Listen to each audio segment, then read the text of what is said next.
Boa noite, pessoal. Sejam bem-vindos a mais um webinar da Chemours. E na noite de hoje vamos falar aí sobre soluções Option para a substituição do R22. Meu nome é Lucas Fujita, sou responsável pela área técnica e desenvolvimento de mercado da Chemours. E hoje, na presença do nosso especialista, né, Amaral? Se apresente, por favor, para todo mundo aí, para E aí, todos. boa noite a todos. É um prazer estar com vocês mais uma vez, falando sobre esse tema tão importante, que é a substituição dos fluidos, né? Fluidos refrigerantes que são utilizados aí em larga escala na área da refrigeração comercial, doméstica, industrial, automotiva, transporte frigorificado, supermercados, e aí vai embora. E durante muitos e muitos anos aí, né, foi utilizado aí o HCFC, o Freon R22, né, na parte de climatização, de refrigeração, de média, de baixa temperatura. Foi um grande guerreiro aí na nossa área, mas em função aí das novas normas ambientais, tanto da destruição da camada de ozônio, quanto aí ao efeito estufa, o GWP, infelizmente ele está caindo em desuso. E aí, sobre essas novas opções que nós vamos falar, como fazer o retrofit, quais as melhores opções em termos de consumo de energia, as boas práticas. Então, hoje, eu e o meu amigo Fujita aqui, vamos então falar sobre a substituição do R22. Excelente. Então, antes da gente começar, passar algumas informações aí para todo mundo.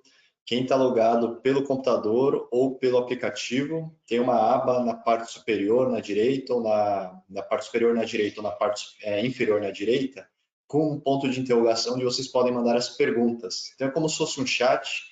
Tudo que vocês tiverem de dúvidas aí durante a apresentação, eu e o Amaral, a gente está olhando aqui também o que vocês mandam, para que a gente possa responder ou durante mesmo a apresentação ou ao final, tá? Lembrando também que todo mundo que se conectou, está participando hoje do webinar, vai receber um certificado de participação ao final do treinamento. E também tem uma aba de materiais. Então, a gente vai falar de alguns produtos, alguns procedimentos de manutenção. E a gente vai estar compartilhando aí também alguns materiais gratuitamente para vocês baixarem, que são materiais técnicos para ajudar depois no dia a dia aí da manutenção. Tá certo? Na nossa agenda de hoje, Amaral, a gente vai falar um pouquinho sobre aspectos ambientais e legislação, Isso. como a gente seleciona um substituto para o R22, como saber se meu sistema atualmente está apto para trabalhar com R22 e quais são os passos a passos para fazer esse retrofit, com alguns exemplos, alguns casos de sucesso, tá certo? É importante frisar, né, Lucas, que essa mudança que está tendo na área de fluidos refrigerantes está sendo muito rápida essa transição, né? Quem não estiver acompanhando, não estiver por dentro das novas legislações, principalmente agora em termos de efeito estufa, porque a parte de cloro já está praticamente resolvida, né, Lucas? Mas agora o que vai começar a pegar bastante é o GWP. Mas ainda tem aí um parque fabril, principalmente aqui no Brasil e América do Sul, uma quantidade enorme de equipamentos ainda em boa operação, bem mantidos, que usam o R22, que é um excelente fluido refrigerante. Porém, em função dos problemas ambientais, ele vai começar a ser substituído. Então, para nós da Chemours, é um prazer estar aqui, divulgar para vocês, mostrar quais são as novas tecnologias e dizer para vocês que essa área do retrofit do R22 é uma grande área do quê? De negócio. Por quê? Porque tem muito equipamento ainda que está funcionando com R22. Então, é uma oportunidade de negócio de substituir um produto menos sustentável por produtos mais sustentáveis na área do fluido refrigerante, na substituição do Freon R22. A gente até vai falar um pouquinho das aplicações, né, de ar-condicionado, de refrigeração comercial, mas hoje o Brasil, a maior parte dos equipamentos de refrigeração comercial no Brasil ainda usam muito R22, né, porque são sistemas aí de 10, 15, 20 anos que ainda estão em boa operação, operando aí com 22. Então, é uma oportunidade gigante olhando aí para retrofits. Uma coisa que eu tenho visto também, Lucas, algumas pessoas ainda que estão com aquelas ideias antigas que o R22 não vai morrer, isso tem que ser mudado. Por quê? Porque eu ainda vejo que algumas pessoas, principalmente na área da refrigeração comercial, ainda fazem instalações de equipamentos novos, né, usando o R22. É errado? É proibido? Não, não é. É proibido? Também não. Mas o a gente vai ter que substituir esse fluido. Então, o que já foi instalado, o que já está rodando, isso aí, ponto passivo, a gente não tem nem o que discutir. Mas fazer equipamentos novos com o R22 não é uma boa ideia. Por quê? Hoje, como nós vamos mostrar para vocês, nós já temos substitutos bastante utilizados aí, que são com ações melhores do que o R22 e com menores impactos de efeito estufa e sem cloro para destruir a camada de ozônio. Boa, perfeito. Então a gente vai começar primeiro falando sobre a Chemours, né? Todo mundo já conhece a Chemours, mas não custa nada relembrar. A Chemours é uma indústria química multinacional, líder aí do mercado de fluidos refrigerantes, que surgiu em 2015 a partir de um spin-off da DuPont. Então todos os segmentos aí de fluidos refrigerantes, agentes de limpeza, fluoropolímeros, como é o Teflon, que a gente usa aí bastante no nosso dia a dia, e dióxido de titânio fundaram o que hoje é a Chemours. Então, uma indústria presente em mais de 120 países, em todas as regiões do mundo, com mais de 60 sites produtivos, laboratórios, centros de desenvolvimento e escritórios, justamente para atender essa demanda global aí de fluidos refrigerantes. No Brasil, a gente tem uma unidade produtiva lá na Zona Franca de Manaus, bastante focada no mercado de ar-condicionado, doméstico e comercial leve, fazendo a mistura do R410A. E na região de Barueri, na Grande São Paulo, a gente tem uma unidade de reenvase, principalmente focada no 134A para automotivo, mas também nas duas unidades com os laboratórios de qualidade, para garantir que os fluidos refrigerantes aí que vocês utilizam no dia a dia estejam sempre aí de acordo com as normas mais rigorosas de qualidade. Tá? E aí, sempre pensando na inovação, a Chemours também tem um laboratório nos Estados Unidos, um prédio de mais de 120 laboratórios, só para desenvolvimento de novos produtos, de novas tecnologias, de novos fluidos refrigerantes. Então, hoje, nesse webinar aqui, dia 24 de outubro, a gente vai estar falando de algumas opções, mas se a gente for fazer esse próximo webinar aí daqui 1 ano, 2 anos, 3 anos, os fluidos já vão estar aí mais evoluídos. É uma tecnologia que cada vez mais avança muito rápido. É isso aí. E só aproveitando, eu tenho imenso prazer de ter participado desde a primeira mudança do CFC R11, R12, né, para os novos produtos na época, lá na década de 90, quando a antiga DuPont começou a aplicar o MP39, o MP66, o MO49 Plus. Então, eu acompanhei desde as primeiras mudanças aí do antigo R12, depois agora a substituição dos R22, e agora dos novos produtos também que geram menos impacto ambiental. Então, são 47 anos aí trabalhando com refrigeração, já tem um pouquinho de história, só com a DuPont e Chemours aí eu já tenho quase 27 anos trabalhando com eles, né? Então a gente tem um pouquinho de vivência nessa área e é o que nós vamos passar para vocês hoje nessa web. Perfeito. Então, nada mais justo do que a gente começar justamente dos motivadores, né? Por que a mudança de fluidos refrigerantes vem ocorrendo nos últimos anos e por que esse tema se tornou cada vez mais presente no nosso dia a dia quando a gente olha para a refrigeração e climatização. Então, hoje, no Brasil, no mundo, as empresas, né, as grandes multinacionais, as empresas que trabalham pelo meio ambiente, pela sustentabilidade, elas têm falado muito de uma sigla que é o ESG, né, que vem do inglês Environmental, Social and Governance, que são justamente as práticas ambientais e sociais de governança que as empresas adotam justamente olhando nesses 3 pilares.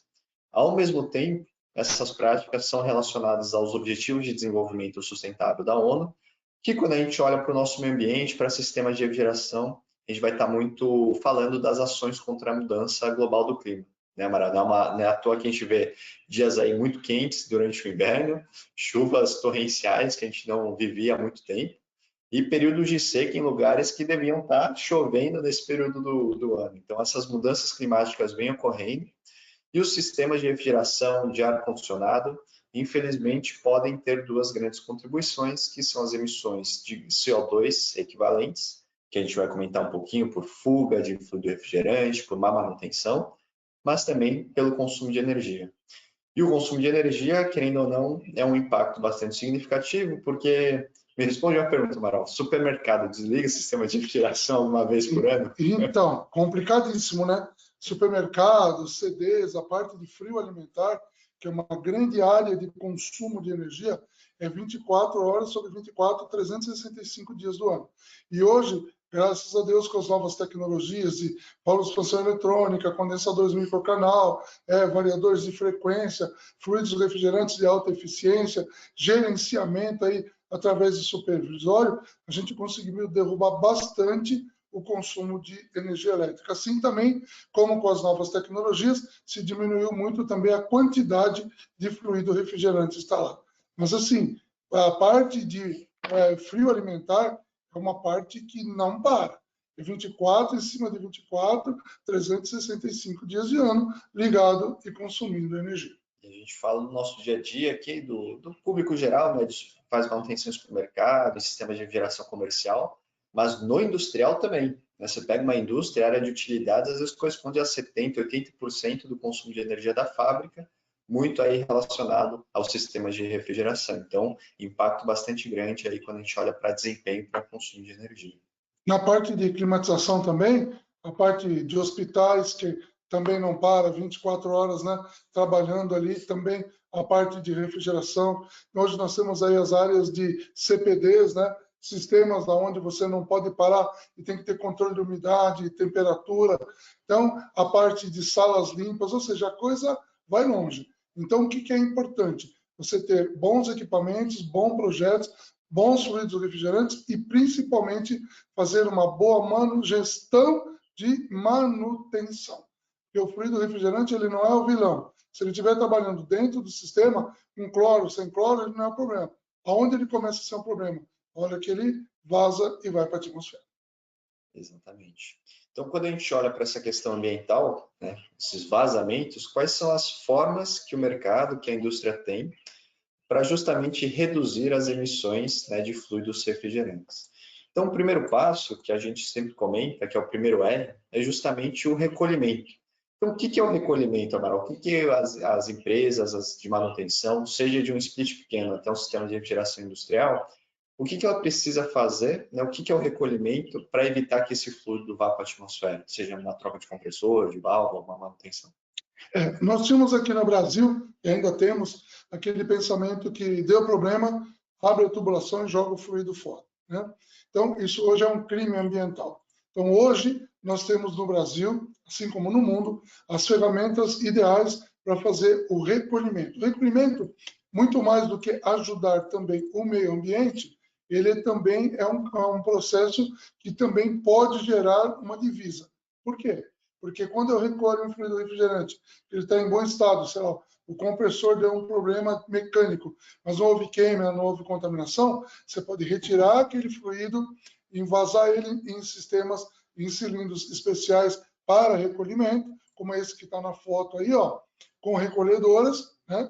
E depois reutilizar de novo esse fluido. Então, você está tendo uma reposição financeira e também ajudando ao meio ambiente. Hoje, não é mais cabível os profissionais da área de refrigeração e climatização não ter uma recolhedora, não ter aí os cilindros para fazer a recuperação do cilindro, pensando tanto no retorno financeiro, também como na parte de meio ambiente. Então, é mandatório hoje, nas boas práticas de refrigeração, o profissional ter uma recolhedora, assim como o cilindro de recolhimento, que não pode ser reutilizado, aqueles DACs onde vem os fluidos refrigerantes, nós vamos falar sobre isso.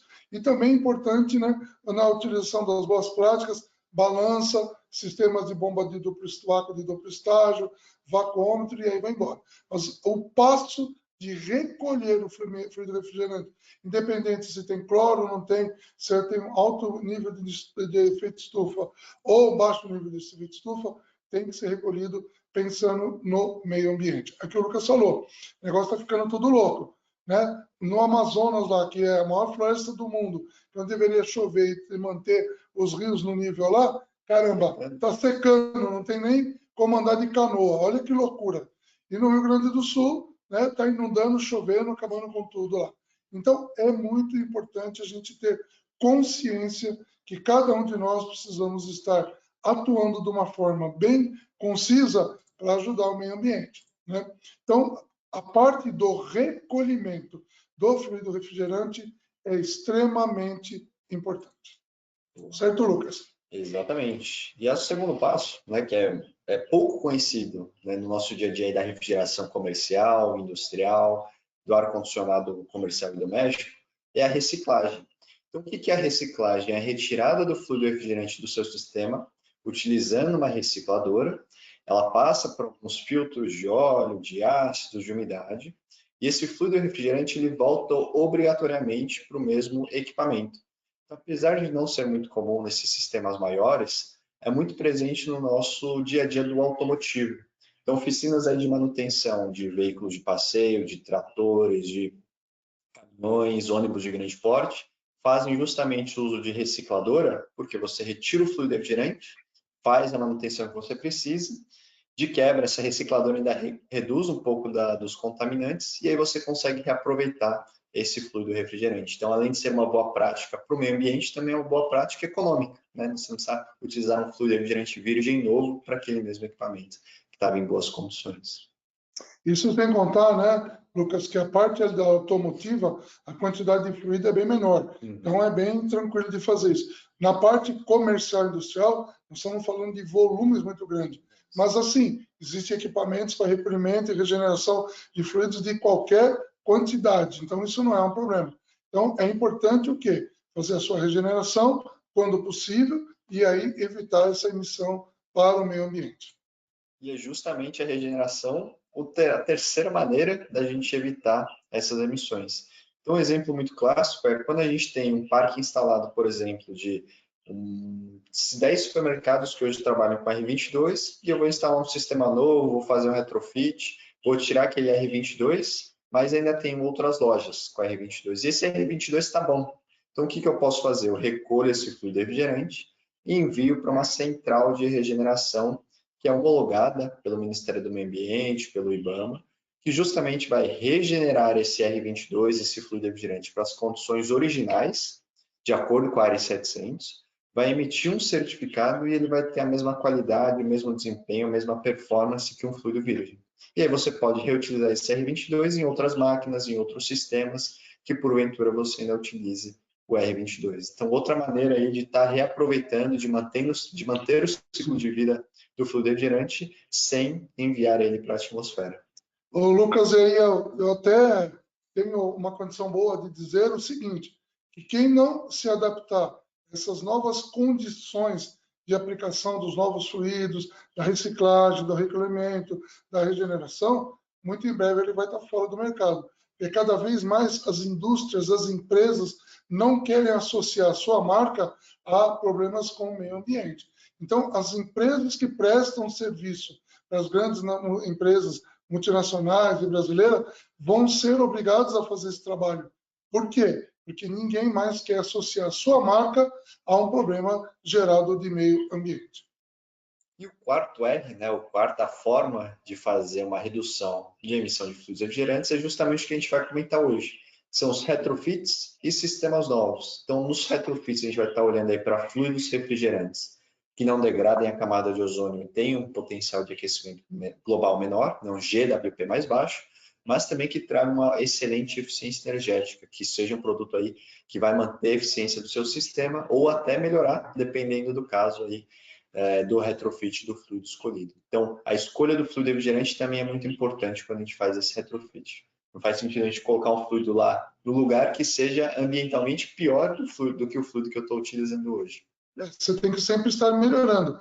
Temos de eficiência, menor consumo, né? A parte de manutenção também.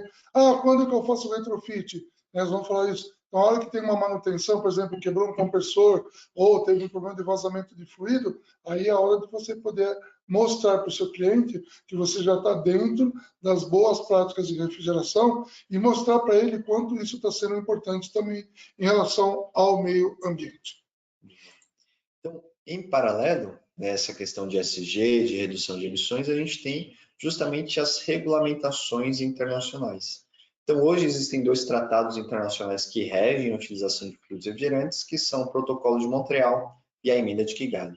O Protocolo de Montreal, o pessoal já ouviu muitas vezes falar, mas nada mais é que um tratado em que o Brasil é um país ratificador que visa o que a gente chama de phase-out, ou seja, a eliminação da utilização de substâncias que degradam a camada de ozônio E a gente vai estar falando dos CFCs, né, como é o caso do R11, R12, que a gente não tem mais hoje no nosso dia a dia, e os HCFCs, como é o caso do R22, do 141B, do R502, que são fluidos refrigerantes que ainda degradam a camada de ozônio e justamente por isso estão sendo eliminados. Então, o Brasil tem uma agenda de redução, de eliminação. No próximo ano, agora, daqui praticamente 2, 3 meses, a gente tem mais uma redução para 67,5% da disponibilidade desses fluidos refrigerantes. E em 2027, então praticamente 2 anos e 3 meses, uma redução de quase 90%, né, 88,5%, até a eliminação total em 2030, 2040.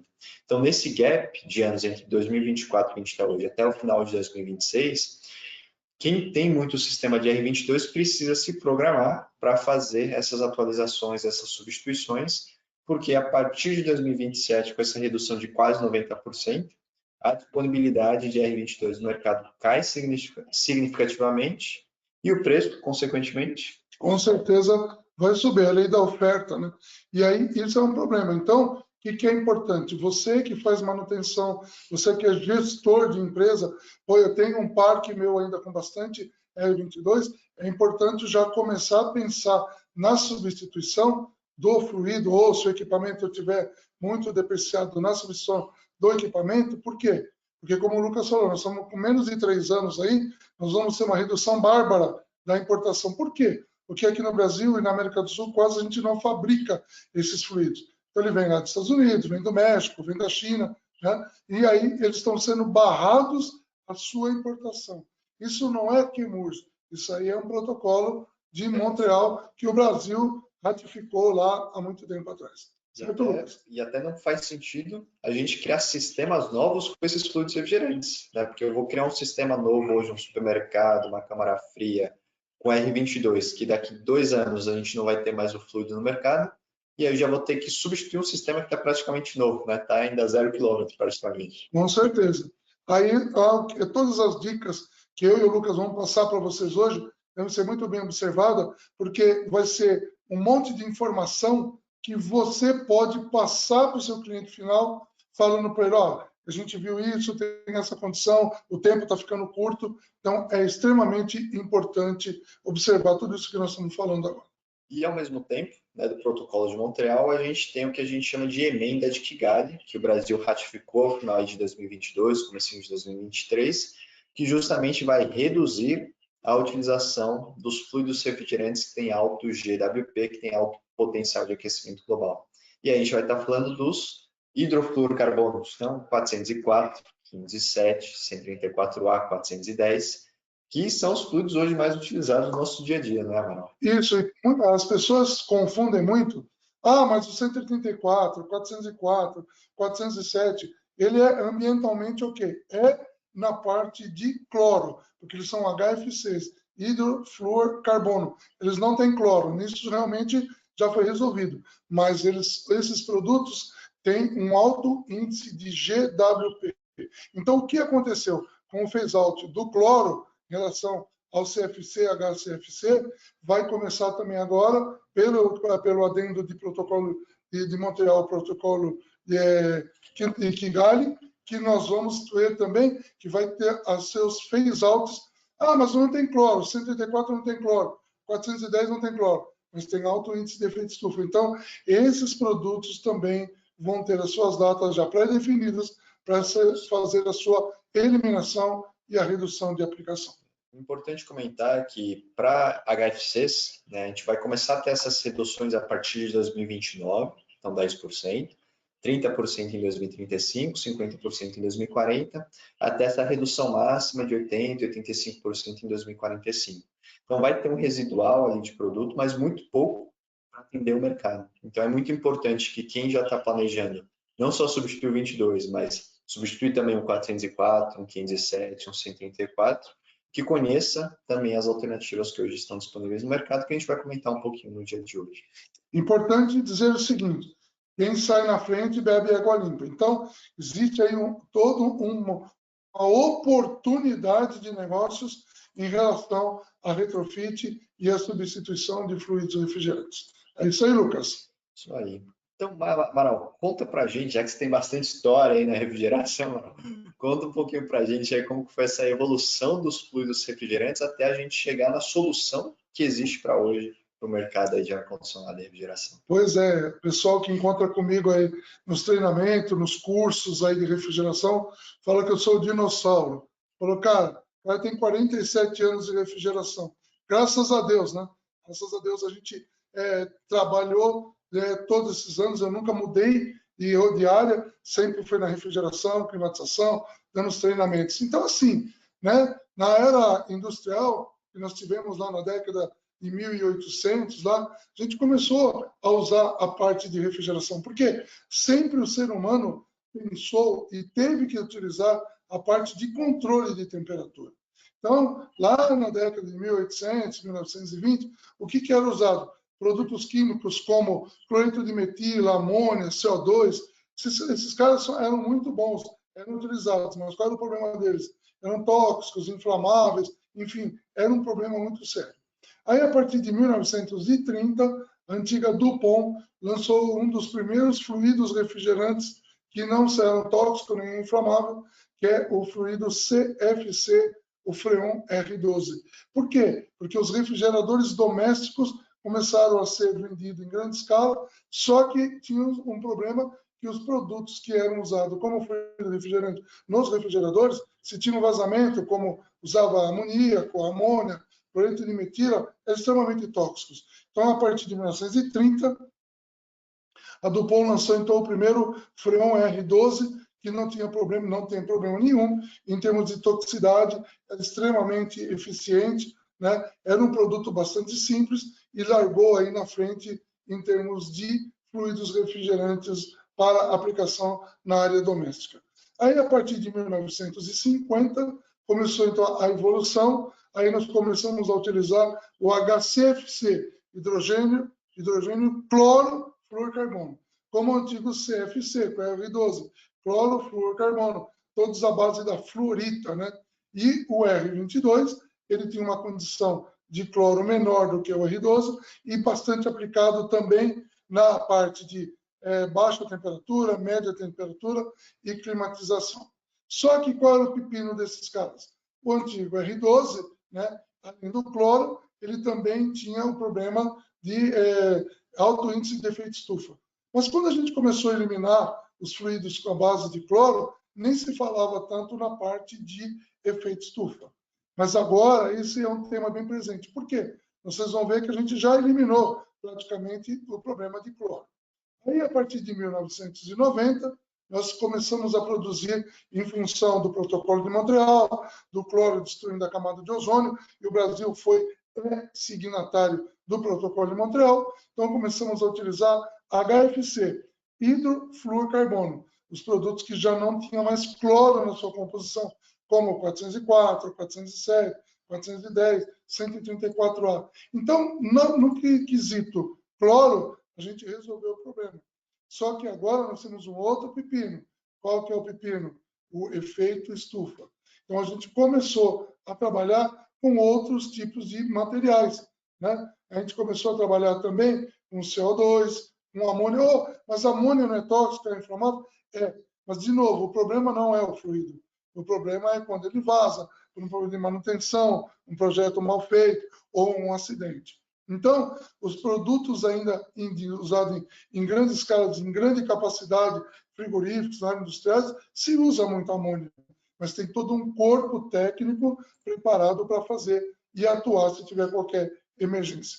E também, em função de meio ambiente, em função de degradação aí da camada de ozônio e também o efeito estufa, nós começamos a utilizar os produtos HFO, hidrofluorolefinas. Veja que as famílias estão vindo evoluindo. O que é o hidrofluorolefina? É um produto que não tem cloro, ele tem um GWP muito baixo comparado com os HFCs, ele é mais eficiente, consome menos energia usando menos produto, é um produto que se degrada em 10, 15 dias, quando ele vai para a atmosfera, os raios ultravioletas degradam o HFO, o olefinas é essa ligação que faz, ela é uma ligação fraca em relação aí aos raios ultravioletas. E lembrando que quando nós temos aí HFC e HCFC, esses produtos, quando eles vão para a atmosfera, demoram mais de 40, 50 anos para se degradar. Então, essa nova família HFO veio justamente para melhorar, mitigar os impactos de meio ambiente, principalmente no que se estende agora ao problema do efeito estufa. Como o Lucas falou, mas então isso é o final, o HFO aí, esse cara é o cara que vai resolver o problema do mundo? Não. Por quê? Lembra que o Lucas falou, lá nos Estados Unidos a gente tem um monte de laboratório, porque a gente está fazendo ensaios em produtos cada vez que são mais sustentáveis, com menor impacto, menor índice de GWP, mais eficientes. Então, não existe assim, ó, esse cara é o ponto final. Não. Cada vez mais nós vamos estar utilizando produtos com mais tecnologia. Pô, mas está sempre mudando, é problema de patente, será que é problema de meio ambiente? Cara, assim como na área de fluido refrigerante, na linha automotiva, na automação, na eletrônica, tecnologia, tudo está sendo evoluído também pensando em meio ambiente. Certo, Lucas? Perfeito. Então, com tantas opções, né, de fluidos refrigerantes, olhando aí para HFOs e olhando para os fluidos que a gente já tem operando aí, que a gente vai falar hoje principalmente dos substitutos do 22, como que a gente seleciona um fluido refrigerante para substituir dessa família Option, dessa família de HFOs? Então, hoje existem 4 principais pilares, né, que a gente vai falar: sustentabilidade, de custo, segurança e performance. Mas o que é legal a gente comentar? Para sustentabilidade, tudo isso que o Amaral comentou até agora. Então, escolher um fluido aí que não tenha ODP, né, que não degrade a camada de ozônio, que tenha baixo potencial de aquecimento global. Quando a gente olha para custos, a gente vai falar aqui um exemplo, e para sustentabilidade também, um fluido que tenha disponibilidade comercial, né, que o custo do retrofit da operação também seja viável, justamente porque a gente fala ali que o principal custo de um sistema de refrigeração é a operação. Né? Com certeza. Se olhar um sistema que opera 10, 15, 20 anos, o maior custo desse sistema não é nem a aquisição e manutenção, é a conta de energia que você paga ali todo mês. Então, escolher um fluido aí que, do ponto de vista de custo, seja eficiente energeticamente faz muito sentido. Do ponto de vista de segurança, que o Amaral mesmo comentou, né, usar um fluido que tenha baixa toxicidade, que não seja inflamável, ou seja levemente inflamável, né, que tenha o menor grau de risco possível, para que quem faça manutenção, projeto, instalação, o dono do sistema também possa operar de maneira segura. E aí, por fim, a parte de desempenho, né, de performance, ou seja, um fluido que atenda a minha capacidade de refrigeração, que traga eficiência energética, que tenha um COP, um COP bastante elevado, para que eu tenha um sistema que opere atendendo às minhas necessidades para cargas térmicas de média, de baixa e de alta temperatura. Então, são os 4 pilares que a gente fala de seleção do fluido refrigerante para que a gente faça uma boa escolha hoje, para não se arrepender lá na frente, quando a gente tiver aí as migrações cada vez mais fortes de fluidos refrigerantes. Tá certo, Amaral? É isso aí. E só lembrando um pouquinho em termos de consumo de energia, que é o que mais hoje está pegando, né? Você, por exemplo, um supermercado hoje, a parte de frio alimentar e a parte de climatização são responsáveis por quase 80% do consumo de energia. Por quê? Tirando a parte de frio alimentar e ar-condicionado, o que sobra no sistema aí de supermercado? Parte de computadores, iluminação, alguma coisa, máquina de corte de frio, quer dizer, ou seja, é muito pouco. Então, o que pesa muito hoje, principalmente na área de frio alimentar, é o consumo de energia. Então, aqui a gente trouxe alguns exemplos, a gente vai separar aqui os substitutos por aplicações, né, de climatização e de refrigeração, justamente olhando aí para o R22. Então, o R22 foi muito utilizado em sistemas de ar-condicionado, de refrigeração. A gente sabe que hoje os fabricantes de equipamentos novos não utilizam mais o R22, eles usam 410, usam R32, mas isso é assunto para outro tema, né, para outro web. Mas ainda existem muitos sistemas de climatização operando com 22, seja ele um chiller, seja ele um ACJ, seja ele um self, a gente vê bastante self-contained aí. Câmaras frigoríficas, supermercados, vocês não têm ideia de quantos supermercados que vai uma carga expressiva de R22 está sendo utilizado aqui ainda no Brasil. E ar-condicionado. E ar-condicionado também, enfim, aí tem uma grande gama de produtos aí que ainda utilizam o R22. Justamente quando a gente olha nessa evolução nos substitutos do R22 para ar-condicionado, o primeiro fluido que foi mais utilizado foi justamente o MO99. Então, o freio MO99 438A, ele é um substituto bastante prático, que a gente costuma comentar, por usar o mesmo óleo lubrificante, né? O óleo mineral, o POE, o PAG, ele é compatível com os três, mas do ponto de vista ambiental, ele não é a solução mais sustentável que existe no mercado. E aí, quando a gente olha para o substituto mais sustentável, né, que vai ter um ODP zero, que vai ter um potencial de aquecimento global mais baixo, a gente vai estar falando aí do XP20, né, o Option XP20, o R449C, que hoje é a solução que o mercado vem utilizando para aplicações de climatização. Quer comentar alguma coisa aqui, Amaral? Na parte de inundação. Na parte de refrigeração é outro fluido. A gente vai falar. Vocês vão perceber que daqui para frente nós vamos ter fluidos refrigerantes dedicados para média, para baixa, para ultra baixa temperatura, para sistema de climatização automotiva, para sistema de refrigeração comercial, para sistemas de condicionadores de ar. Antigamente a gente usava muito o R22 para tudo. Ele era um grande coringa. Hoje não. Vocês vão ver que nós vamos ter fluidos especialistas naquela área, porque ele vai ter o melhor desempenho, o melhor COP, o melhor consumo, né? Então, vão ter fluidos hoje dedicados, cada um na sua área. E a parte legal do Option XP20, né, essa hidrofluorodefina, 449C, é que ele é um produto que não é inflamável. Ele é o único produto no mercado hoje para retrofit de 22 em ar-condicionado que tem um GWP mais baixo que o R22, então 35% menor. Ele é compatível somente com óleo sintético poliéster, então no retrofit a gente precisa trocar o óleo lubrificante, mas o dispositivo de expansão, compressor, evaporador, condensador são os mesmos. E caso você também tenha sistemas com R407C, ele também pode ser substituído pelo XP20. Então é uma solução aí bastante prática, tanto para quem tem sistemas com 22, quanto para quem tem sistemas aí com R407C, muito usado aí em self-contained, nesses chillers aí de médio e pequeno porte. Tá certo? Isso aí. Então, hoje, como a gente comentou, o 449C, o XP20, ele vem sendo utilizado muito em aplicações de climatização comercial, prédios comerciais, shopping centers, data centers, justamente onde você tem aplicações com o R22 ainda muito presentes, mas também com o R407C. Então, a gente vê muito esse movimento do mercado migrando do R22 em climatização também, justamente em equipamentos mais antigos. A gente vê chiller aí que tem 15, 20 anos de climatização de prédios, de shoppings, de hospitais, que trabalhavam com 22, que estão sendo feitos aí o retrofit para o XP20.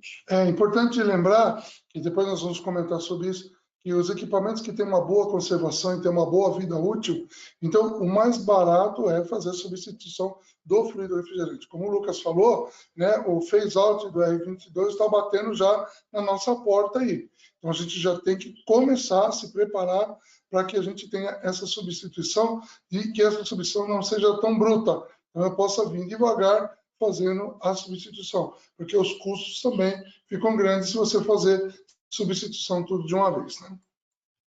E aí, quando a gente olha para a refrigeração comercial, que hoje no Brasil é o mercado que mais utiliza a R22, o mercado nos últimos anos migrou um pouquinho para outras alternativas HFCs, como 134, como 404, e hoje tem duas principais alternativas para substituir tanto o 134 quanto o 404 quanto o 22, né, que são o Option XP10 e o Option XP40. Então, o XP10 ele substitui somente o 134A, também não é inflamável, compatível com óleo sintético poliéster, mesma compatibilidade aí com válvulas, mas quando a gente olha para substitutos do 22, do 404, do 507, da família 407, né, 407A, 407F, 407H, o Option XP40 é o queridinho da refrigeração, não é mesmo, Amaral? É isso aí. Esse cara, ele tem, assim, sendo largamente utilizado no mundo inteiro. Aqui no Brasil, bastante já a gente tem utilizado há bastante tempo. E o Lucas, a gente tem andado ao Brasil inteiro aí, ajudando, treinando as pessoas. Teve uma rede de supermercado lá no Nordeste que a gente fez uma apresentação, o pessoal comprou a ideia, todas as lojas dele, uma grande loja de Fortaleza, do supermercado, ele já substituiu todos os equipamentos que estavam com o R22 para o XP40, algumas lojas com 404 também, em função de menor GWP e menor consumo de energia. Então, o XP40 hoje, ele é o cara para substituição na área da refrigeração comercial para média, alta e baixa temperatura. E a parte legal do ponto de vista ambiental é que ele vai ter um potencial de aquecimento global 27% menor do que o R22 e 67% menor que sistemas aí com 404, com 507. Então, muitas vezes, quem tem muitas lojas ou muitas câmaras frias, tem sistemas com 22, sistemas com 404, sistema com 507, com 407F. Então, você consegue juntar, né, simplificar o seu parque instalado tudo com um fluido refrigerante que vai ser mais sustentável e vai ter aí um excelente desempenho. Então, é homologado por todos os fabricantes aí de compressores, condensadores, dispositivos de expansão. Não é inflamável, né? Fluido refrigerante classe 1. Também tem baixa toxicidade, assim como o 22 também tinha. E é hoje a solução que o mercado vem mais utilizando. Supermercados, redes de fast food, câmaras frias, centros de distribuição, frigoríficos, até mesmo a gente estava conversando aqui um pouquinho antes do webinar, parte de climatização de plantas, né, de flores. Então, todas as aplicações aí que porventura usavam 404, 22, 15 e 7 podem trabalhar aí com o XP40, que é homologado pelos principais fabricantes de compressores e componentes. É isso aí. É importantíssimo falar que os fabricantes de compressor, principalmente, já homologaram e autorizaram a utilização. Por quê? Porque o compressor é o coração do sistema. Se ele não está sendo autorizado a usar aquele fluido, comprometeu toda a instalação. Então, na grande maioria, todos os fabricantes aí de compressores já homologaram a aplicação em média, alta e baixa temperatura dos fluidos refrigerantes, no caso aí, o XP40 ou HFO, hidrofluorolefino. XP40 é uma marca comercial da Chemours, mas a norma internacional ASHRAE, ele é o R449A. Certo, Lucas? E aí, lembrando para o pessoal que entrou um pouquinho mais tarde no webinar, tem uma aba de perguntas, então caso vocês tenham perguntas, podem mandar aqui no chat, a gente vai selecionando e respondendo, eu vi que tem bastante gente mandando já. E como a gente já falou do Option XP20 e do Option XP40, na aba, né, nas 3 bolinhas aqui de mais informações do webinar, também tem os boletins informativos do XP40 e do XP20, caso você já queira baixar, deixa salvo aí nos seus arquivos para poder consultar mais informações depois. Então, Amaral, agora que a gente já sabe quais são as soluções, né? O XP20 para climatização, XP40 para ar-condicionado, o que eu preciso considerar, né? Como que eu avalio o meu sistema de R22, se eu posso fazer um retrofit nesse equipamento ou não, ou seja, ele está apto para fazer hoje o meu retrofit, o que eu preciso avaliar, Amaral? Muito bom. É importantíssimo, primeiro, antes de você fazer e me divulgar que você vai fazer um retrofit no equipamento, saber se aquele equipamento está apto para receber um retrofit. Por quê? Como que ele está em termos de conservação, consumo de energia, se ele dá muito problema de quebra, de vazamento, é ineficiente, já está pequeno em relação à carga térmica que ele já foi projetado. Então, se você tem um equipamento que ele já não é mais eficiente, que a carga térmica dele já está subdimensionada, muita manutenção, muito vazamento, depreciado, esse cara está fora de a gente colocar ele como retrofit. Por quê? O fato de você ter um fluido refrigerante que melhora o seu desempenho não quer dizer que vai resolver os seus problemas de manutenção e nem vai virar novo o seu equipamento. Então, é importante verificar se aquele equipamento ele ainda tem condições de vida longa, se ele está bem mantido, né, se ele tem poucas considerações em relação à quebra de compressor e de vazamento. Por quê? A hora que você colocar um produto novo ali, ele não vai resolver o seu problema. Se você tem problema de vazamento, se tem problema de quebra, se tem problema de subdimensionamento de equipamento, ele vai exatamente da mesma forma. Bom, eu fui lá e verifiquei que ele realmente é um cara que é um candidato. Está bem conservado, a manutenção dele não tem problema, não temos problemas de fuga, não tem problemas de quebra do compressor. Então, aí o que é importante? Né? A gente avaliar as condições de operação desse cara. Como que ele está trabalhando, né? Como que são as condições de pressão, corrente, superaquecimento, subresfriamento, eficiência energética, como que está o desempenho desse cara. Temperatura de descarga, sucção, fazer todas as leituras das boas práticas. quantidade de fluido refrigerante, que tipo de óleo que vai ali. Por quê? Porque depois que eu substituir por um novo fluido, que não é mais o mesmo, ele vai ter um desempenho melhor, mas eu preciso depois comparar. Então, eu vou medir tudo isso, fazer um relatório pré-análise, aí vou fazer o recolhimento, boas práticas, não jogar nada na atmosfera, boas práticas de refrigeração, trocar filtro, e aí nós temos que ter uma atenção num detalhe. Se o R22 que eu estava utilizando utiliza ainda o óleo mineral ou óleo alquilbenzeno, se eu for colocar o XP40, por exemplo, né, ou qualquer outro produto da linha HFO, esses produtos trabalham com óleo sintético, óleo poliol éster. Então, no caso de eu vou ter que fazer a substituição do óleo, drenar o óleo do compressor, do separador de óleo, né? Precisa lavar todo o circuito, passar um solvente? Não, não precisa. Você faz uma troca de óleo e depois aí de uma semana recomenda trocar de novo. Por quê? Porque aquele resíduo que ficou na linha, e o próprio óleo poliéster vai fazer, como ele é um solvente, ele vai trazer de volta. Mas é um problema trabalhar óleo poliéster com esse resíduo que ficou na linha? Não é nenhum problema. Mas é importante depois fazer a substituição para ficar tudo 100% com óleo poliéster. Bom, e depois nós vamos analisar também a vida útil dos equipamentos, válvula de expansão, compressor, automação, porque tudo isso faz parte do conjunto desse retrofit que nós vamos fazer. E uma outra coisa importante também, porque você está dando uma sobrevida para aquele equipamento. Ele vai ter muitos anos a mais aí, bem mantido e bem projetado. E depois verificar, eu tenho peça de reposição para esse cara que eu vou fazer o retrofit? Pô, não existe mais o compressor, não tem mais o condensador, a válvula de expansão que utiliza lá não tem mais. Então, precisa ver. Eu tenho que avaliar tudo isso para ver se realmente no conjunto da obra vale a pena fazer o retrofit.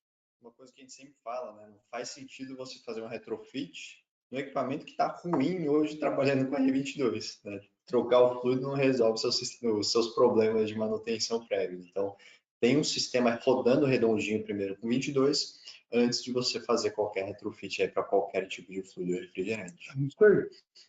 E com o retrofit, eu fiz a avaliação, vi que faz sentido, né? Não tem vazamentos, minha manutenção está legal, meus compressores ainda estão novos, tem vida útil.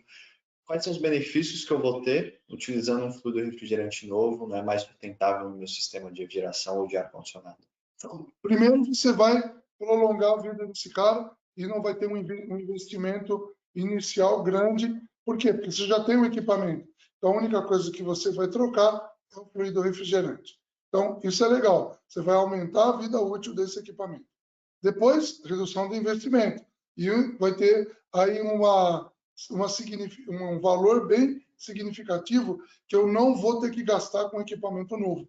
Então, isso é extremamente importante, principalmente para o cliente final, né? Falar, vou trocar o equipamento todo, custa um valor. Vou trocar só o fluido, é extremamente reduzido o valor. Em média, o fluido refrigerante, em termos de instalação e equipamento, varia entre 4% e 5%. Então, do que a fazer toda uma instalação nova. Então, isso é extremamente importante. Depois, redução para as emissões atmosféricas, né? Nós estamos aí trabalhando com um produto que tem um GWP menor, ele tem um menor consumo, então isso é extremamente importante. E a orientação também é o cumprimento com as normas e legislações do qual o Brasil assinou, tanto aí com o problema da camada de ozônio, como também o problema do efeito estufa. Uma parte legal é que a gente está olhando, falou, né, dessas partes de cumprimento de normas e legislações, como o Protocolo de Montreal e Emenda Kigali, mas muitas empresas que são multinacionais já adotam, né, fluidos refrigerantes de baixo GWP, justamente porque as matrizes na Europa, nos Estados Unidos, no Japão, no Canadá, já utilizam esses fluidos lá como padrão, e aí toda a indústria global daquele fabricante, né, daquela multinacional, também adota a mesma solução. Então, o cumprimento das normas e legislações são uma obrigatoriedade, né, dentro de cada país, mas muitas empresas multinacionais estão olhando aí para a sustentabilidade, estão fazendo esse movimento mais rápido, que justamente é nessas empresas que a gente vai ver as primeiras aplicações desses fluidos refrigerantes. Tá certo? Isso aí. Cada vez mais o cerco está apertando. e não tem mais retorno, viu, pessoal? Ou você se adequa às novas condições e de tecnologia e de meio ambiente, você está fora do mercado. Então, nessa praticamente uma horinha, né, esses primeiros 50 minutos, a gente fez um estudo aí prévio, né, de quais são as alternativas, o que eu preciso avaliar, quais são as regulamentações internacionais, quais são os benefícios. Então, a partir de agora, eu já sei que eu quero fazer o retrofit, Amaro. Mas como que eu faço o retrofit? O que é o procedimento de retrofit? Ele é difícil, ele é fácil, é simples, é difícil? Vamos explicar para o pessoal como funciona? Vamos lá. Então, o retrofit nada mais é do que uma manutenção. Se você já está habilitado a fazer manutenção nos equipamentos, nas câmaras frigoríficas, sistemas de rack, supermercado, climatização, se você sabe fazer manutenção, você sabe fazer um retrofit. Então, primeira coisa, a segurança em primeiro lugar. Nós estamos lembrando que o fluido refrigerante é um produto químico, né? Então, é importante você fazer as boas práticas de segurança. Então, usar luvas, né? Óculos de proteção, usar a roupa com manga comprida. Por quê? Como é um produto químico, se tiver um problema de vazamento, escapar uma mangueira, uma válvula que não fecha, aquele jato de fluido refrigerante na fase líquida, a média de temperatura dos fluidos refrigerantes evaporando a pressão atmosférica é abaixo de menos 40. E abaixo de menos 40 aí, você tem um alto índice de queima na sua pele. Pode necrosar a mão, o rosto, se cai no olho é extremamente perigoso, pode inclusive causar um acidente maior. Então, as boas práticas de refrigeração. Eu estou trabalhando com produto químico, então eu tenho que seguir as boas práticas de segurança.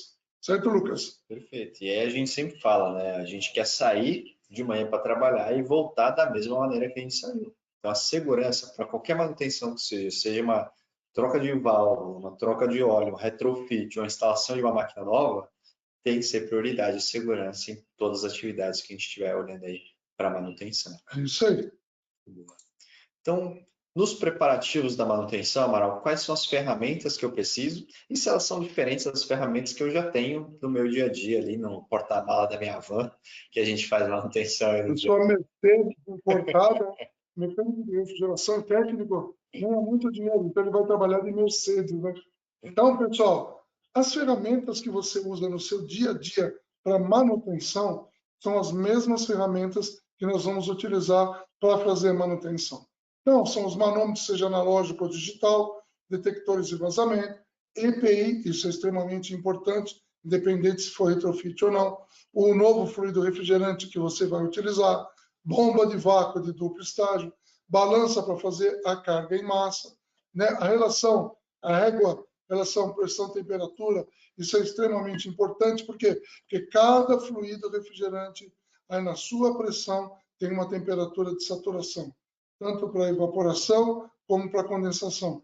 E hoje nós temos uma quantidade muito grande de fluido refrigerante. Antigamente, Lucas, quando a gente ia dar treinamento, levava uma reguinha, tinha meia dúzia, o cara ganhava uma reguinha, saia até no tapa para ganhar aquela reguinha lá, né? Mas hoje, a gente brincando, podemos falar em mais de 50, 60 tipos de fluidos refrigerantes. Então, é importante ter a régua de cálculo, né? Aí a Danfoss e tem a régua de cálculo, a Chemours tem a sua régua de cálculo, mas todas têm a mesma relação de pressão, temperatura dos fluidos refrigerantes.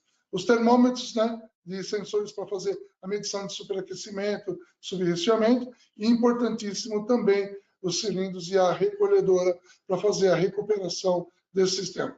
Aí o cara fala, mas eu não tenho recolhedora, puxa, eu não tenho balança. Então, cara, você está fora do mercado. Porque isso que nós mostramos aqui são as ferramentas básicas para você, é o mínimo, né? Ainda não falamos nem de maçarico, não falamos aí de regulador de nitrogênio, e aí a coisa anda mais.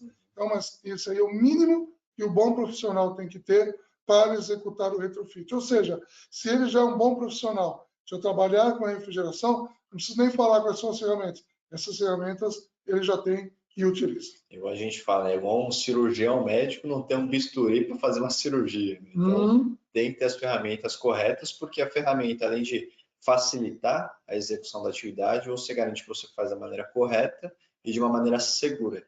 Então, que é o que a gente comentou justamente antes, né? Segurança tem que ser prioridade. Hoje eu estou fazendo um curso, estudando um curso essa semana, na Danfoss de refrigeração comercial, e grande parte dos alunos lá trabalham com plataforma de petróleo. Então, eles são voltados com segurança. Por quê? Lá é uma condição sine qua non. Plataforma de petróleo, cara, não dá para sair e vou atravessar a rua e deixa o pau quebrar. Não dá, é 70, 100 quilômetros de distância da praia. Então, tem que ter boas ferramentas, tem que ter boas práticas de refrigeração, tem que saber o que está fazendo, né? E principalmente entender das novas aplicações dos novos fluidos refrigerantes. Então, qual que é o primeiro passo, Marlon? A gente comentou ali de entender. Então, esse estabelecer o rendimento, né, o sistema operando hoje com R22 como referência, o que a gente precisa anotar desse sistema que hoje está trabalhando aí com 22? Nada de diferente do que eu já faço numa manutenção preventiva, preditiva ou corretiva. Então, eu tenho que analisar a operação. Como que aquele equipamento está trabalhando? Isso também vai me ajudar a definir se vale a pena ou não fazer o retrofit. Então, eleger vai ser legal. Então, eu vou medir pressão de sucção, temperatura de sucção, pressão de descarga, temperatura de linha de líquido, superaquecimento, subresfriamento, consumo, quantidade de óleo, quantidade de fluido refrigerante que eu vou utilizar, que tipo de óleo que eu vou utilizar, que está utilizando, que eu vou ter que depois substituir, qual é a viscosidade desse cara, olhar o fabricante e o fabricante do compressor, falar para você, ó, você vai substituir esse cara que é mineral por um óleo poliéster, a viscosidade tem que ser a mesma. Então, esse aqui é 150 centstops, aquele outro também, o poliéster, tem que ser. Então, eu vou fazer uma prévia avaliação, anotar, pode fazer esse checklist, né? Isso, inclusive, está disponível, né, Fujita? A gente deixou também salvo nessa aba de materiais, nos 3 pontinhos aqui que você tem no seu aplicativo, o guia de retrofit. Então, essa imagem que você está vendo aqui na direita, essa tabela, você também vai ter no seu guia de retrofit para você já poder imprimir e anotar ali direto os dados que você precisa. Então, facilita você já ter essas informações. O nosso guia de retrofit justamente tem esse passo a passo aí, de mão beijada, né, Marão? Facilitou pra caramba, né? A Chemours é uma mãe, cara. Já deixa tudo pronto para as pessoas. Então, o primeiro ponto, eu fiz toda uma análise de como que está feita a operação desse equipamento com o R22. Aí, o próximo passo, o que é isso? É um passo extremamente importante. O que é? O recolhimento desse fluido. Ou seja, não adianta jogar na atmosfera para colocar um outro produto que é melhor. Mas você já acabou jogando na atmosfera e causando um grande problema. Então, nem faça. Então, se você vai jogar na atmosfera, nem faça retrofit. Deixa o R22 quietinho lá, porque dentro da tubulação ele não vai fazer mal para ninguém. Bom, então, o que nós vamos fazer? Nós vamos fazer o recolhimento. Aí eu preciso ter a recuperadora, a recolhedora, eu tenho que ter o cilindro disponível para as quantidades de fluido que eu vou recolher e, principalmente, a balança. Por quê? Porque muitos dos equipamentos de grande porte não vem indicado qual que é a quantidade de fluido. Vai-se muito pelo superaquecimento, subresfriamento, visor de líquido e aí vai embora. Então, o que é importante? Eu saber quanto eu tirei, porque eu também vou saber quanto eu vou ter que colocar do novo fluido. E importante, pessoal, vocês estão vendo aí na figura do lado direito, esses cilindros são cilindros para recuperação do fluido. Jamais utilize os fluidos, aqueles DACs que vêm descartáveis, porque eles não são feitos para fazer esse recolhimento. Então, é importante. Então, ter uma boa recolhedora, balança para saber quanto eu estou tirando e os cilindros de recuperação. E não pode esquecer de anotar quanto fluido refrigerante foi. Exatamente, tem que saber quanto eu tirei, né? Aí são boas práticas. Aí. E aí, Amaral, uma dúvida, né? Então, a gente tem muitos casos que o pessoal aproveita o retrofit para fazer quando ele teve uma queima de compressor, queimou óleo, deu algum problema, teve que trocar algum condensador com uma tubulação, e ele aproveita fazer esse retrofit.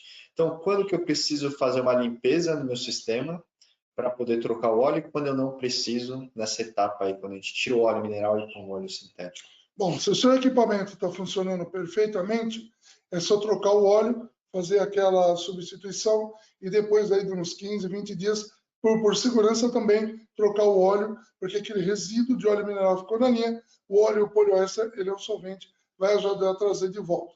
Bom, ok, mas queimou um compressor, entrou água no sistema, rompeu tubulação, entrou umidade, queimou o compressor, principalmente a queima de compressor, aí eu tenho que fazer as boas práticas de refrigeração, que não tem nada a ver com a substituição do fluido. Então, o que eu tenho que fazer? Eu tenho que fazer uma limpeza química. Agora nós vamos falar, inclusive, do novo fluido, do novo solvente que nós vamos utilizar para fazer a limpeza do nosso circuito.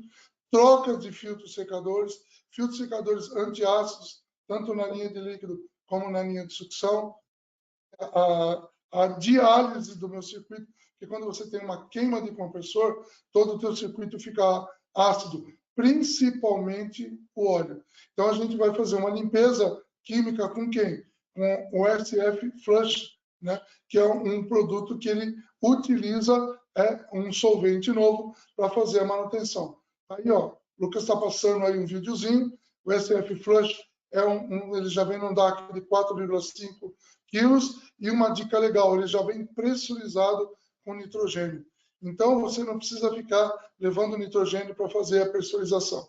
Então, isso aí, a gente fez um videozinho, né, mostrando que só abrir o SF80, o SF Flush, né, que ele é um produto que já vem com pescador, já vem pressurizado com 90 libras, e é só injetar ele diretamente no meu condensador, no meu evaporador, nas minhas linhas, separador de óleo, acumulador de sucção. Uma recomendação, não passar esses produtos solventes dentro do compressor. Por quê? Porque ele é um solvente. Ele vai atacar o verniz? Não, ele não vai fazer isso, mas ele vai tirar toda a lubrificação. E mesmo você colocando um óleo novo, pode ocorrer de travar o compressor. Mas eu quero limpar o meu compressor. Então, drena o óleo, coloca o óleo poliéster, deixa rodar. O próprio poliéster é já um solvente, ajuda a limpar. Você drena aquele óleo e coloca o óleo poliéster novo. Então, isso é boas práticas de refrigeração. A troca do filtro da linha de líquido, limpeza, filtro antiácido na sucção, fazer as medições de perda de carga, para depois, então, a gente fazer a complementação do fluido refrigerante. E até complementando o que você já acabou de falar, Amaral, é muito importante nessas boas práticas de manutenção a gente já aproveitar e fazer essa substituição de filtro secador, filtro de óleo, mas principalmente quando a gente fala do 22, de selos de vedação elastoméricos e O-rings. Muito bem lembrado, explica né? Para a gente um pouquinho, Amaral, o que é esse selo de vedação, esse Então, O-ring que a gente precisa. Os elastômeros, que pode ser vitrínico, bonito, um produto de vedação. Quando você tem um equipamento com fluido, o que não deixa o fluido vazar de dentro do sistema para o meio ambiente? Anel de vedação. Quando você está fazendo vácuo, o que não deixa a pressão atmosférica entrar dentro do seu circuito de refrigeração? Os anéis de vedação. Então, são produtos que são de vedação. Só que quando a gente utiliza o R22, o que vai acontecer? Ele fica muito impregnado de cloro, porque o R22 ele é um HCFC, hidrogênio cloro fluorcarbono. E esses anéis de vedação, eles têm uma particularidade que quando você tira o fluido de lá, que tem cloro, como é o caso do 22, e não volta com cloro, ele se deforma. Então, todo aquele cloro que estava ali começa a vazar, sair daquele anel de vedação. E ele, em vez de voltar no tamanho natural, ele perde todo aquele sistema de vedação e começa a ter fissuras nesse anel. E aí ele começa a vazar. E muitas as pessoas confundem, eu tirei o 22, coloquei o XP40, começou a vazar. O XP40 atacou o meu sistema de vedação. Não tem nada a ver. É que quando você tira o R22, que está contido nesse anel de vedação, e não volta de novo com 22, você põe um produto como é o HFO XP40, que não tem cloro, ele começa, então, a se deformar e dar o vazamento. Então, não tem que associar, eu troquei o fluido e esse novo fluido atacou o anel de vedação. É o contrário. Então, as boas práticas, o que nós fazemos? Os anéis de vedação da válvula de expansão, anel de vedação da válvula solenoide, as GBCs da vida, onde tem aqueles anelzinhos, é recomendado substituir. Porque como ele não tem cloro com mais nada, você coloca ele ali e o novo produto não vai reagir com nada nele lá. Então é extremamente importante quando eu substituir o R22 por um produto que não tem cloro, aí você tem que fazer a substituição. Isso é recomendação. Boas práticas, substituir os anéis de vedação. Você não quer fazer um retrofit hoje para ter um vazamento no O-ring depois. Então aproveita, já troca, é simples, é fácil, é rápido. E super baratinho também. Super baratinho.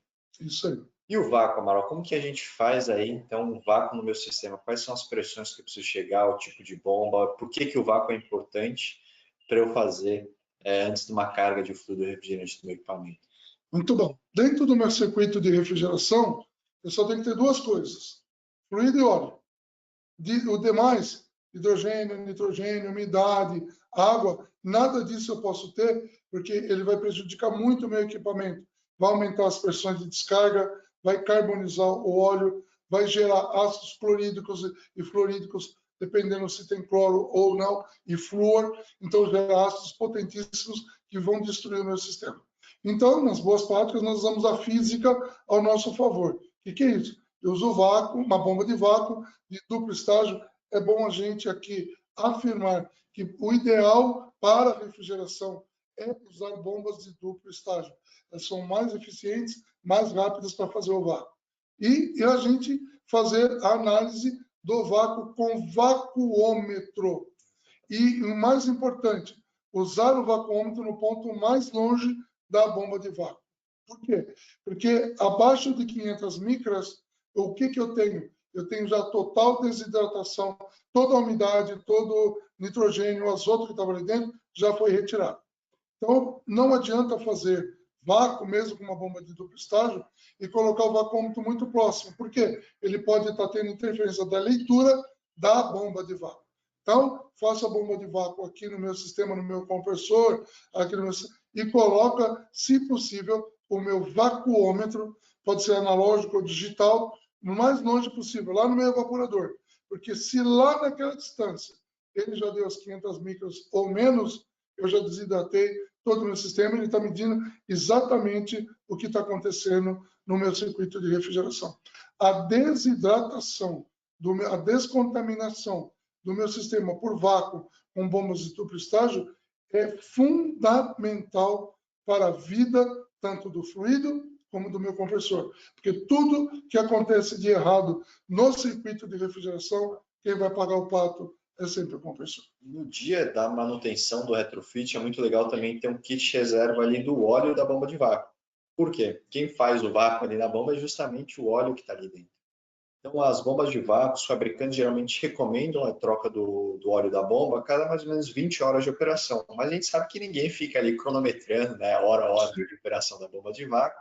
Então, é sempre importante, a partir do momento que você viu que a bomba de vácuo está demorando para baixar a pressão, já troca o óleo, que aí já é garantido que você vai ter uma operação tranquila durante o procedimento de vácuo, que muitas vezes demora bastante tempo em um sistema de refrigeração, principalmente comercial, que a gente tem em sistemas grandes. E principalmente também porque como é um produto, um equipamento que já rodou e tem óleo, para tirar a umidade do óleo é bem complicado.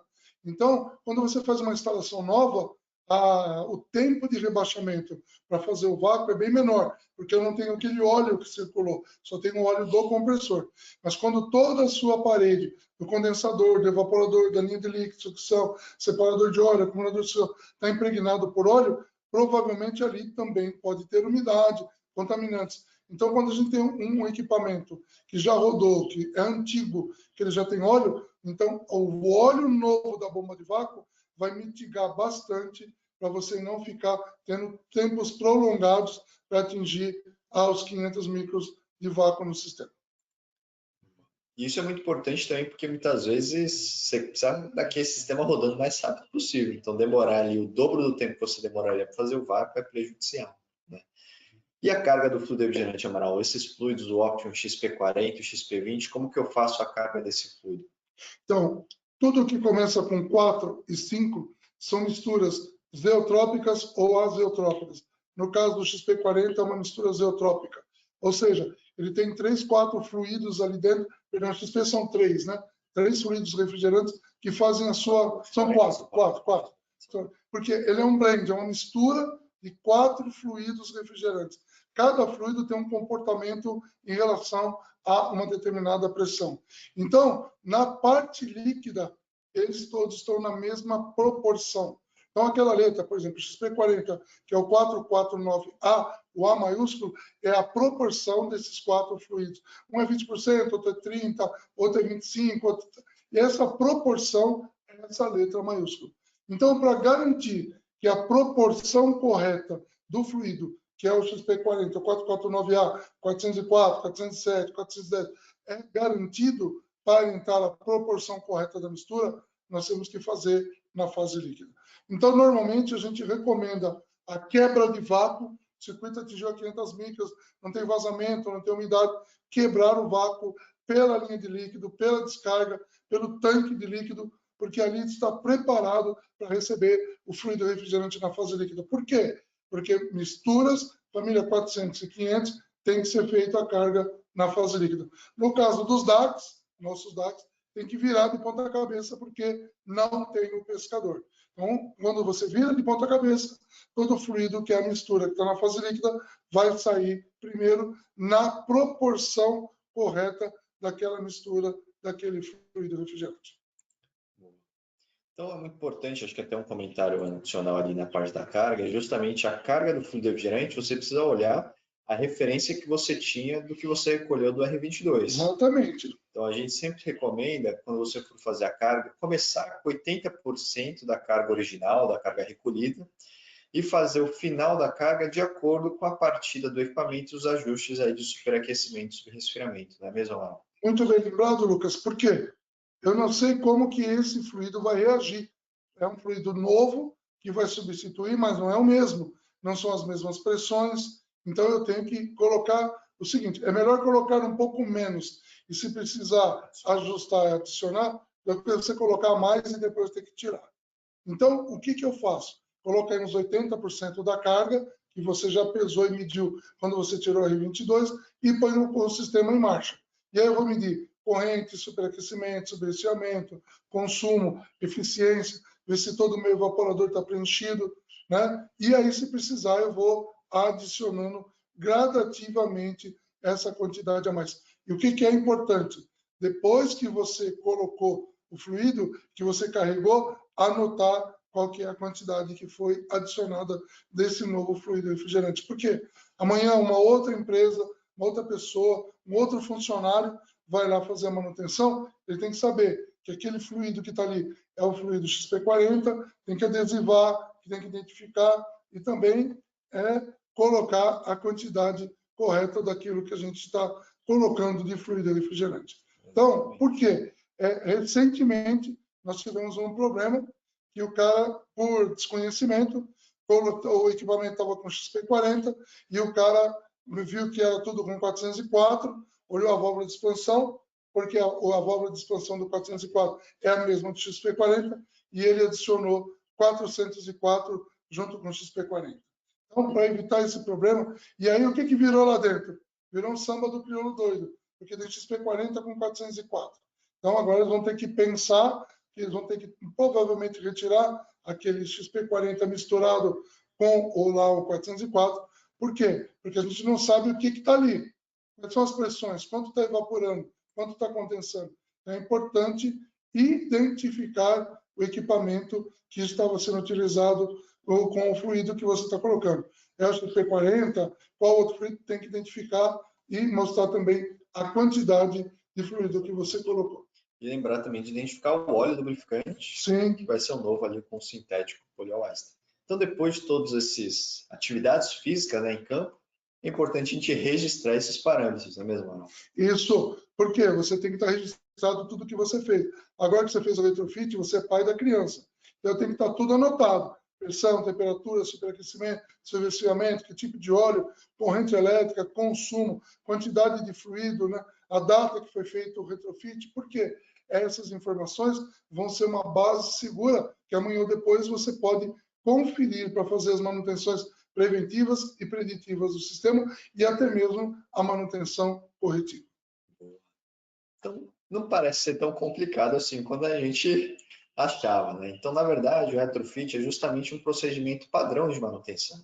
Então, as ferramentas que você precisa, as atividades do dia a dia de recolhimento, de ajuste de válvulas, superaquecimento, de vácuo, de carga, são todas atividades que os técnicos de manutenção, as empresas de manutenção já estão acostumadas. Então, não é nenhum bicho de sete cabeças, mas é sempre importante a gente recomendar aí as boas práticas de manutenção na execução do retrofit para ter sucesso na operação depois. Ou seja, é uma manutenção simples. Se você já sabe e trabalha com manutenção, fazer o retrofit é uma manutenção.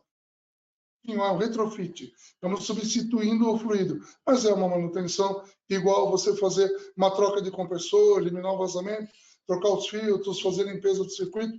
É exatamente a mesma coisa, não tem segredo. A gente trouxe alguns exemplos de retrofits, um de 22, um de 404, para mostrar que é possível fazer.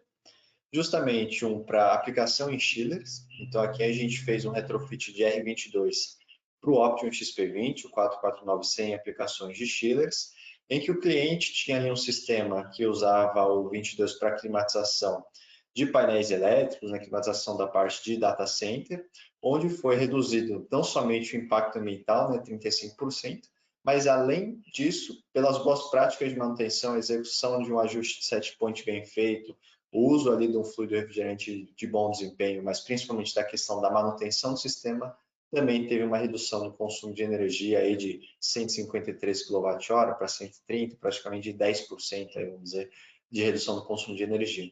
Então lembre-se que o retrofit, além de atualizar, né, o seu equipamento do ponto de vista de fluido refrigerante, também é possível fazer manutenções que porventura não foram feitas anteriormente e também ganhar um pouquinho mais aí de desempenho quando o equipamento for partir novamente. Uma coisa importante a ser lembrado, no caso de chillers, é que usam R22, tem que observar, porque as misturas só trabalham com expansão seca, expansão direta. Se o seu chiller com R22 ele trabalhar de uma forma inundada, porque existe ainda equipamentos que usam R22 e tem um evaporador inundado, então aí não se recomenda a mistura. Aí é um outro tipo de fluido refrigerante. Então, os nossos fluidos refrigerantes, as misturas, tem que trabalhar com expansão seca. A válvula de expansão eletrônica não pode ser para trabalhar com sistemas bombeados ou também com evaporadores inundados. E a gente trouxe também um exemplo, né, de uns retrofit de um supermercado. Nesse caso era de 404, mas podia ser de 22 também, que a gente substituiu o fluido refrigerante durante a noite, né, que a gente fala. Foi uma correria, né? Foi uma correria. A gente começou ali o retrofit por volta das 8, 9 horas da noite, que é a hora que o mercado estava fechando, para poder retornar ao supermercado para operar antes das 6 horas da manhã do dia seguinte, porque o supermercado precisa abrir no dia seguinte e as câmaras frias, os expositores precisam estar funcionando. Então, o retrofit foi feito em menos de 8 horas, quando a gente olha aí por sistema, e a gente teve reduções de consumo de energia aí por volta de 10% para resfriados, 5% para congelados, 5, 6% para congelados, com redução das emissões também totais. Então, esse aumento da eficiência energética, essa maior sustentabilidade do sistema de refrigeração garantem também para aquele supermercado, para que ele possa operar reduzindo custos operacionais, mas também de uma maneira mais sustentável, mais amigável com o meio ambiente e preparado já para as mudanças de fluidos refrigerantes que a gente vai ver aí nos próximos anos. É isso aí. E é legal, porque assim, é uma manutenção, mas tem que ter gente especialista junto. Porque parar um supermercado e no outro dia ele tem que estar rodando, a responsabilidade é muito grande. Então tem que ter boas ferramentas, tem que ter um bom conhecimento, tem que ter todo o material de filtro, de óleo, para fazer toda a manutenção. Já ter ido lá, feito todo o estudo, o levantamento, feito todas as medições, por quê? O tempo é extremamente curto. E ter bombas de grande porte, de fazer vácuo, porque nós temos equipamentos de supermercado que você tem uma área muito grande de tubulação, 150, 200 quilos de fluido. Então, recolher tem que ser uma boa recolhedora, tem que ter pessoal que já conheça fazer isso, porque se não der tempo, aí no outro dia de manhã complica. Depois da gente falar aí das opções, né, das legislações, de como fazer o retrofit e os benefícios, é legal a gente fazer algumas conclusões antes da gente passar aí para a parte de perguntas. Então, é muito importante para todo mundo que hoje é dono de sistema, trabalha na parte de gestão de manutenção de redes, de sistemas de geração de ar-condicionado, que ainda tenham muito R22, que façam primeiro um plano de conversão. Ou seja, entenda a quantidade de máquinas, de equipamentos, quais fazem sentido eu fazer retrofit, quais fazem sentido eu trocar para um equipamento novo, para justamente a gente ter ali um plano de substituição desse R22, pelo menos até o final de 2026, de 1 ano e meio, 2 anos aí. Então, é muito importante fazer essa avaliação prévia, que o Amaral comentou, de retrofit, um checklist que a gente tem no nosso guia de retrofit, que você pode fazer o download, e justamente o retrofit vai ser benéfico para poder continuar utilizando os mesmos equipamentos, compressores, condensadores, dispositivos de expansão, que ainda tenham vida útil, né, que ainda possam ser utilizados, e em alguns casos até com redução do consumo de energia, que é um benefício do ponto de vista econômico a operação daquele sistema. Então, o XP20 para ar-condicionado e o Option XP40 para geração comercial, hoje são aí a seleção que você pode escolher de olho fechado para o seu sistema de ar-condicionado de geração comercial. E fácil retrofit, fácil de encontrar, tem o suporte técnico nosso aqui da Quimurs, tanto meu como do Lucas, então tem toda a equipe de suporte aqui, ou seja, se você precisar de informação, suporte técnico, nós estamos aqui também para ajudar a fazer esse trabalho. Ok, Lucas? Acho que até uma coisa legal que a gente está fazendo agora, né? A gente está colocando esse QR Code aqui na tela justamente para que vocês possam escanear, possam avaliar esse primeiro webinar aí que você porventura esteja participando, mas também sugerir novos temas.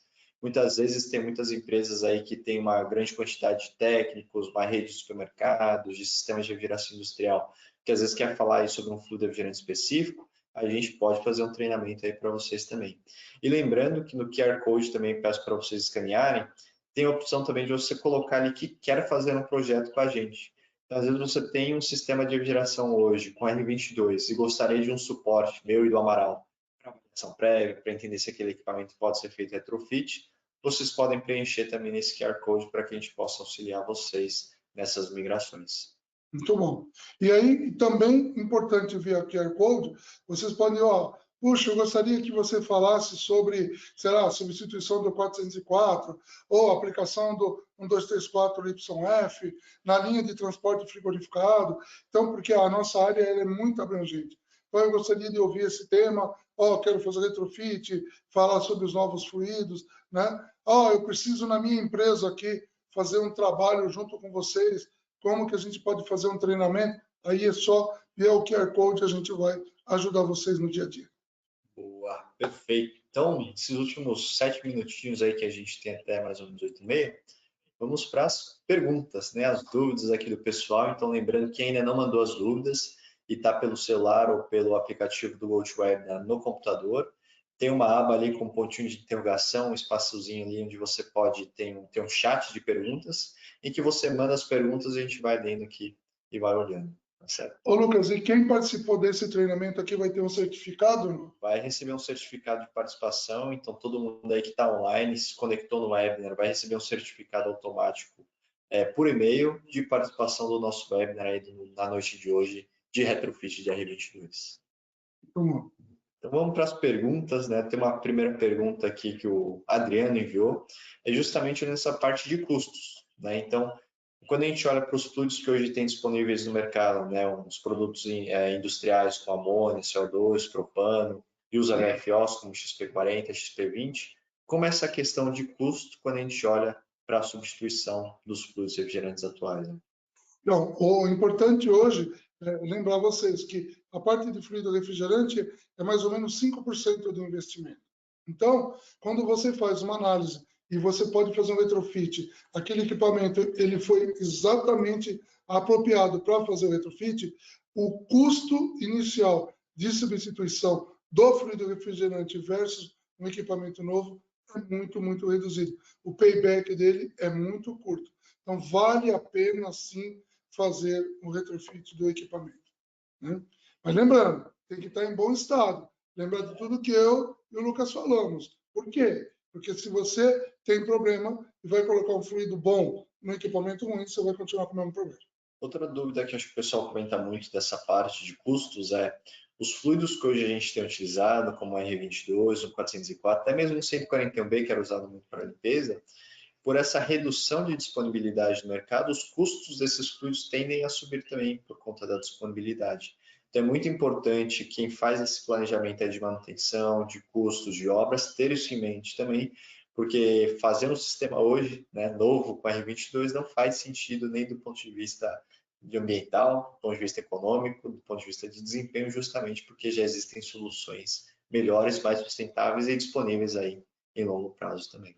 E ratificando isso que o Lucas falou, hoje o R22 ainda está com um preço bastante acessível, mas a partir do ano que vem, com as reduções que o Lucas falou, vai ter realmente uma elevação de custo, né? Porque vai começar a faltar produto. Não que a Chemours não queira trazer ou fabricar, é em função das normas ambientais internacionais que o Brasil ratificou assinando Montreal. Então, uma outra dúvida que o pessoal sempre manda, Amaral, e aí até mandaram aqui no chat também, é com relação a vazamentos. Então, por exemplo, hoje fiz a manutenção legal, fiz o meu retrofit de 22 para XP40 ou de 22 para XP20, funcionou, que é uma beleza, mas se daqui um ano, porventura, tive um problema de corrosão, alguém furou a tubulação ali do condensador, por exemplo, e vazou meu fluido refrigerante, o XP40 ou o XP20. Eu posso carregar aquela máquina, aquele sistema de refrigeração com fluido novo? Opa, então vamos lá. Bom, depende do vazamento. Se vazou tudo, beleza, não tem o que fazer. Então, você pega, elimina o vazamento, boas práticas, filtro, e coloca de novo a carga. Vamos supor que teve um vazamento parcial. Então, não tem problema nenhum. O que é importante?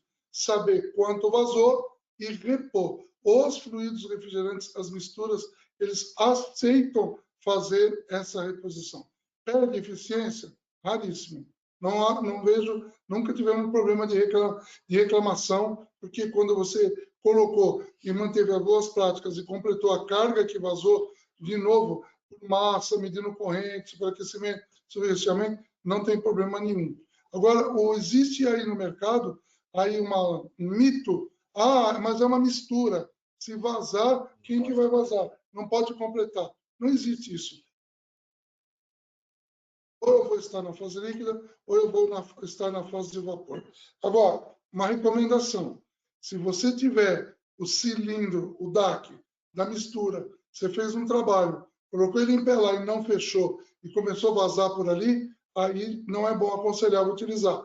Por quê? Porque quando você tem um cilindro em pé, a parte do líquido fica embaixo e na parte de cima o vapor. E quem que vai vazar? O que tem o vapor maior pressão. Então, você está descompondo aí o seu produto. E aí não é legal utilizar. Mas no circuito de refrigeração, se vazar na descarga, está tudo com vapor. Se vazar na linha de líquido, está tudo líquido. Se você tiver na sucção, é tudo vapor. Então, não tem problema. Por quê? Eles vão estar todos na mesma fase. Não existe essa necessidade. Você imagina, por exemplo, um supermercado que vai 200 quilos de XP40. Teve um vazamento lá numa flange. Vazou 10, 20 quilos, eu vou ter que tirar os outros 200 e poucos quilos? Não justifica. Então, é completar com a mesma quantidade que vazou na fase líquida. Isso é boas práticas de refrigeração. Aí, para provar que a gente não está mentindo, até o Josias Antunes, ele mandou aqui, ó, trabalha em uma loja que foi feito retrofit, a troca do fluido R404A para o XP40 e super recomendo, teve alta eficiência e economia de energia. Então, não sou eu e o Amaro que está falando aqui. É isso aí. Trabalha aí no dia a dia da manutenção. Então, esses fluidos refrigerantes vão estar cada vez mais presentes, né, no nosso dia a dia do ar-condicionado, da refrigeração, e todo mundo que presta serviço, faz projeto, desenvolve sistemas, opera equipamentos, também tem que estar ligado aí nos novos fluidos, tá certo? É uma coisa importante e que não tem mais retorno, né? Outro dia a gente estava falando, vai ser um próximo tema aí, sobre o R32, e muita gente tem medo, eu trabalho com split, o R32 pega fogo, explode, não quero trabalhar. Cara, não tem retorno. O problema não é o fluido refrigerante. O problema é quem está atrás do manifold. Então, se você fizer um bom curso, treinamento, usar as boas práticas de refrigeração, não importa qual fluido que você está usando, você sempre vai ter um bom sistema trabalhando. Agora, puxa, então eu trabalho com split, agora o 32 é A2L, levemente inflamável. Eu não vou trabalhar porque é um perigo, você está fora do mercado, porque o mundo virou a chave para o R32. É o mesmo caso para a refrigeração comercial, né? Sim. Alguém chega e pergunta, você consegue fazer manutenção num rack, numa unidade condensadora que trabalha com XP40? A pessoa fala, nunca ouvi falar nesse fluido. Então você acaba perdendo serviço, porque oportunidades, né? Justamente não está com conhecimento atualizado. Então seria importante aí participar de treinamentos, cursos, não só dos fabricantes, né, de fluido refrigerante, mas principalmente também dos fabricantes de equipamentos, de componentes, e nos senais, instituições de ensino, para garantir que aí a gente esteja sempre atualizado. Tá certo? Isso aí. Então, Amaral, a gente chegou aí praticamente no nosso tempo limite, ou 8h30, já estamos 1h30 praticamente falando aí com o pessoal. Mas a gente queria as suas considerações finais, né, os agradecimentos para todo mundo aí que participou do nosso webinar na noite de hoje. Primeiro, agradecer muito as pessoas que assistiram. Eu acho que o seu tempo não foi perdido, foi um investimento. Tudo aquilo que a gente investe no nosso, principalmente a parte de conhecimento, ninguém tira de você. Então é importante e lembrar de novo, né? São esses novos fluidos, não tem mais retorno. Então eu tenho que me atualizar, estudar, ver com os fabricantes de equipamentos o que eles estão utilizando, qual a melhor condição. Por quê? A Chemours faz o fluido, mas qual é a operação, o equipamento, a manutenção é diretamente com o fabricante. Então, acho que da nossa parte, né, Lucas, nós sempre estaremos aqui à disposição.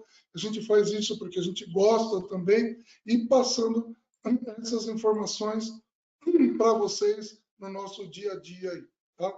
Então, é importantíssimo estar ligado, né, no sistema. Por quê? Porque se você não tiver antenado com as novas tecnologias, você está fora do mercado. E antes da gente fazer as considerações finais também, ó, o Abel Luiz está pedindo para a gente mandar um abraço para o curso técnico de refrigeração e ar-condicionado lá do IFSC de São José. Então, o pessoal aí do curso também acompanhando a gente, um grande abraço. Legal. É muito bom estar com vocês aí, compartilhando um pouquinho de conhecimento. Escola técnica, o cenário, de empresas federal, os cursos de refrigeração estão crescendo bastante em todo o Brasil aí, também se atualizarem para prestar também um bom curso, mostrando também novos fluidos refrigerantes. Se precisar também de informação, de dados técnicos, entrar em contato conosco aqui da Chemours, que a gente passa todas as informações, né, Fugitão? Isso mesmo. Então, muito obrigado a todos. A gente vai deixar aqui na tela o nosso número do 0800 e do WhatsApp da Chemours, dos dois websites, aí, freon.com.br, option.com.br, justamente porque às vezes você está lá no dia a dia, precisa de um boletim informativo, uma FISP, que tem uma dúvida de qual fluido substitui qual, pode mandar para a gente, pode ligar, que eu e o Amaral, a gente está disponível aí para poder ajudar vocês no dia a dia e nos desafios que são trabalhar aí com ar-condicionado e refrigeração. É isso aí. Então, muito obrigado a todos, obrigado novamente aí pela presença de todos vocês, lembrando que todo mundo vai receber um certificado. E para quem, porventura, tinha um amigo, alguém que não pôde participar, esse webinar também está sendo gravado e a gente vai disponibilizar nos próximos dias aí pelo YouTube para compartilhar com seus amigos também. É isso aí. E o Palmeiras não tem mundial. Um abraço, boa noite a todos aí. Uma boa noite. Tchau, tchau.